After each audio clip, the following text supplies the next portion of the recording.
the naira.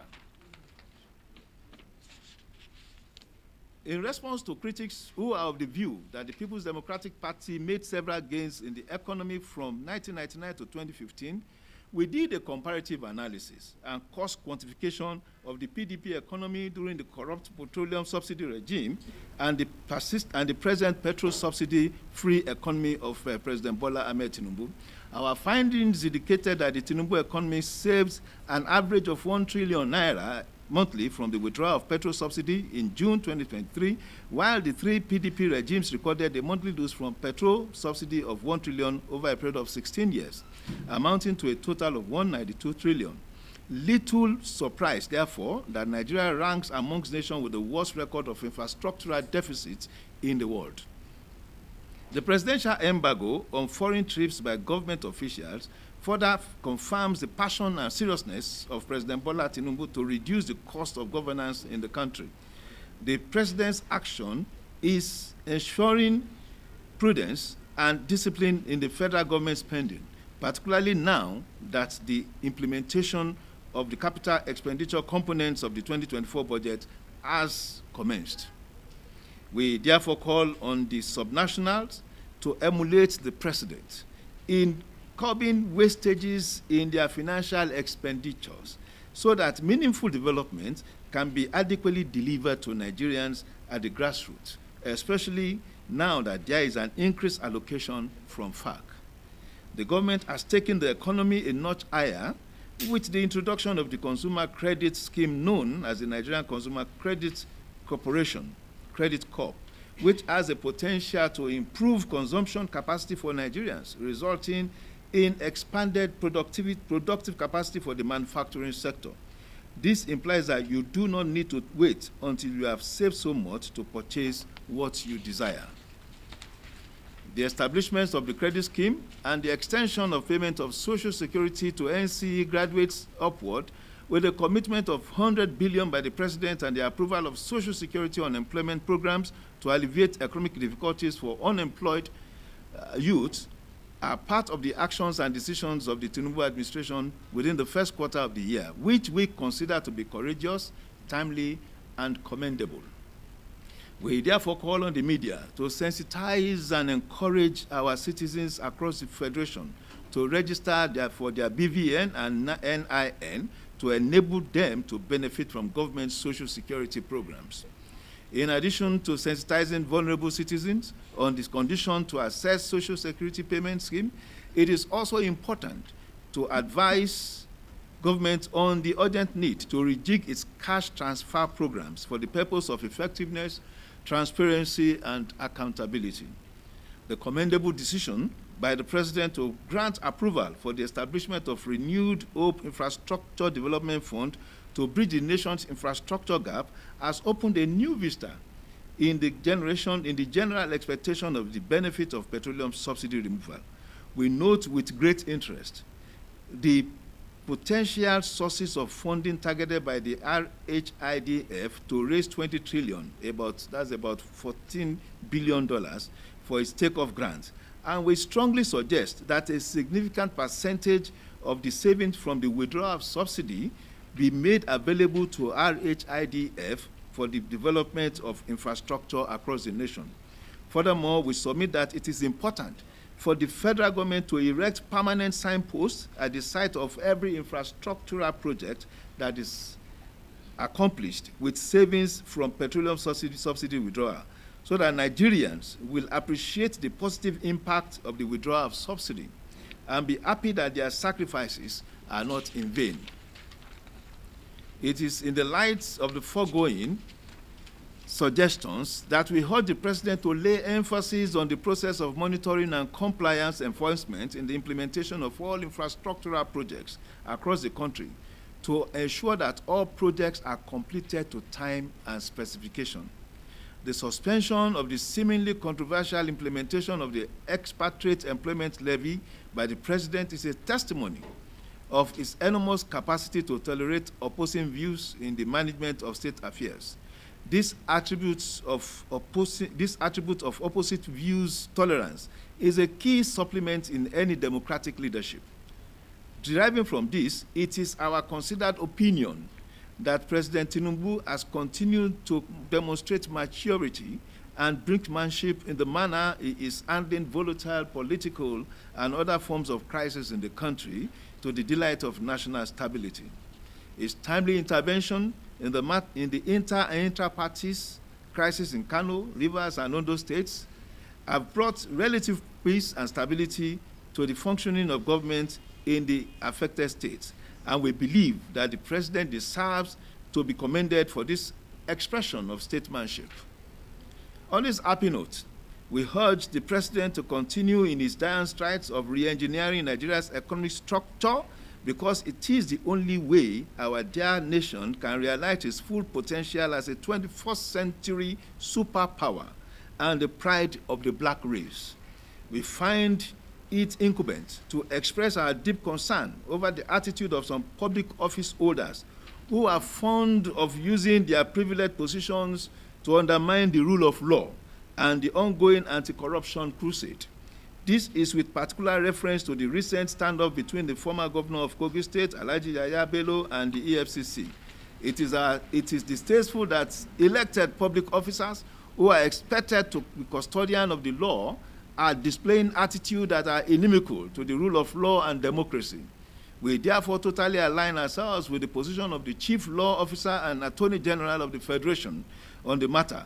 For us, the momentum created by the anti-corruption policy of the Tinubu administration should be sustained, as we believe it is a non-partisan crusade against corruption.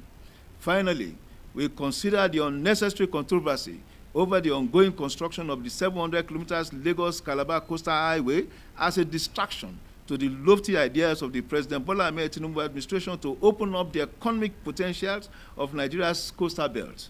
We therefore condemn the controversy thrown up in some segments of the society and urge all stakeholders in the project to pay no attention to attempts by unscrupulous elements to discredit the project. Well, I think, the president is a well-ingrained, well put together, experienced administrator, and he has experience, and not just experience. He has policy deployments over the years, especially when he was the governor of Lagos State, to show for that. There is a certain threshold that the cabinet, the federal cabinet, cannot fall below, and that is 36. 36 plus 1. It is as provided in the Nigerian Constitution. A minister must emerge by a constitutional requirement from each state. So automatically, the president has a responsibility of appointing one each. And then the president must also look at the circumstances, the national circumstances, and look at peculiarities too. Now, if the president is of the considered opinion and is persuaded of the fact that there are needs for special interest, to be represented on the federal capital, on the federal cabinet, I think it will be in order to do that. So it is not actually about the size of the cabinet. It is more about the impact, about the trust, policy trust of the cabinet. And we have all seen, just again in alignment with your question, about rejigging and, of course, sanctioning cabinet members. The president had publicly, while opening the retreat for federal cabinet members, that he will not hesitate, and that even there is a machinery in place, a system in place to evaluate ministers, and that whichever minister is found wanting in capacity and, of course, in the implementation threshold, such will be shown the way out.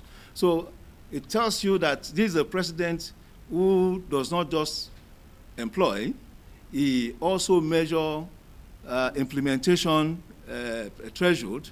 He also is conscious of the reporting lines. So if the ministers are not reporting appropriately, they get shown the doors, because the important thing is what impact is the minister that had been appointed to represent, either by constitutional requirement or by special interest, how have they been able to deliver on the requirements and conditions of the office? And of course, we also know, it's in the public space, that perhaps for the first time, there was a policy position that recommended the merging of MDAs. For the first time, there is serious thoughts, there is serious government move, to implement this policy. And that talks principally to having a smaller size government, And so I think to a large extent, the president is delivering very much in the line or in the area of having or facilitating a smaller, more nimble federal government. Then on petrol, wahala, we are indeed all subject, to this. But again, we are all witnesses to the fact that over so many years, this has been a major object of our existence. Nobody is happy about it. But we can also say that since May 29, 2023, there had been a sort of mitigation of this kind of experiences. It used to be persistent back in those days, but we have seen new forms, of healing, of mitigation. This is particularly bad because we believe, yes, what do you call it? Petroleum subsidy had been removed, and therefore there should be free flow of fuel and all that.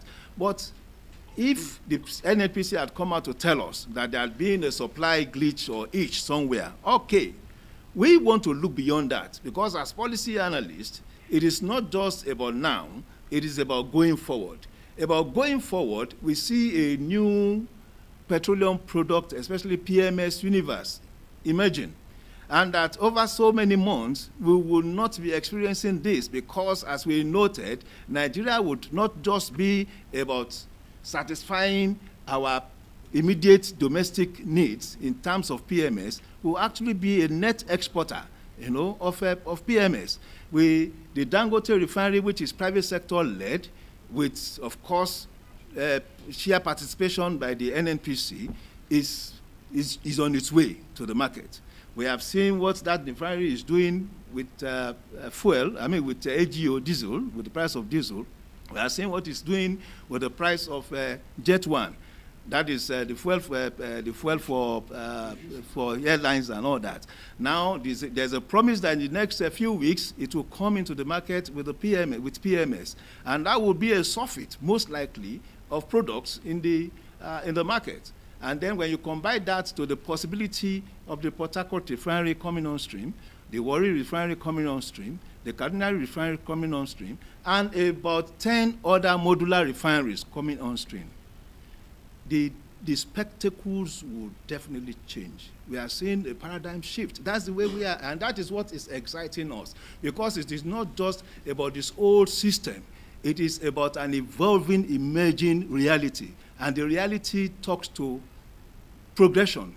And for us, it is a message to Nigerians: wait a bit, all this will be resolved. Then, on the list of states, we mentioned states that are in compliance of providing land. You can also do your mathematics, but again, it is not time yet. We will continue to monitor that segment, and when we are persuaded that it's either because of crass inefficiency or an ignorance of the need of what to do, or for some other primordial, sentimental, emotional issues, then we will have enough motivation to come to the public space. And we are not shy of mentioning names. But again, let's give the benefit of doubt, to those subnationals that are not involved at this time. Yeah. Kogi State. You see, it is not in our place to offer position, opinion on the judicial system.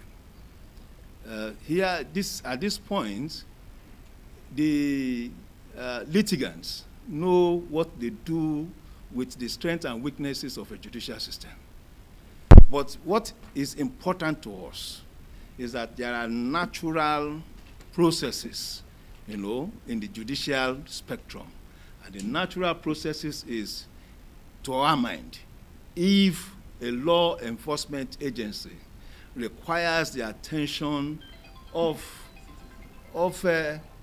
either a suspect or someone that a petition has been written against, I think it is just natural that the subject of that petition should provide himself, should make himself available to the enforcement agency. That would save the judiciary anyway, the confusion of one court giving one order and another person going to another court giving another order, I think for us it is very simple. We align with the position of the Attorney General of the Federation, who clearly stated that the AFCC is acting within the ambit of the law, and as long as that's the chief judicial officer of the Federation. So if he has made that declaration, that is where we align ourselves. And to us, it is commonsensical, that if the police, for instance, it is not even AFCC now, if the police invites you by whatever status and by whoever you are to come report, to be interviewed, I think it's just natural common sense and alignment with natural justice, the cause of natural justice, to make oneself available for such interview.